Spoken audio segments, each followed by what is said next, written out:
Angie from England.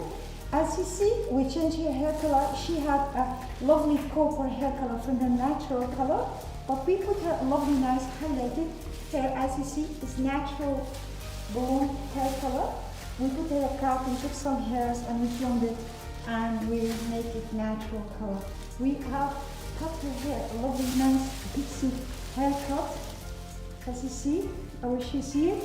So we are very happy. Angie, can you turn the chair so everybody can see your style? Okay, turn a little bit more. Thank you very much. So this is nice, and turn more, Angie. Oh yeah, thank you very much. Little bit more. You see, more. So everybody can see the color and everything. Oh yeah. Okay. Thank you very much, Angie. So, Angie, do you want to say anything to everybody there? How do you like the color, the haircut and everything? I love it. Love it. Hair colour and the style, love it. Oh, thank you very much, Angie. So you're ready for a new makeover? Happy with the hairstyle, with the color, so... Absolutely. Thank you very much for visiting us. Bye-bye, Angie. Bye-bye.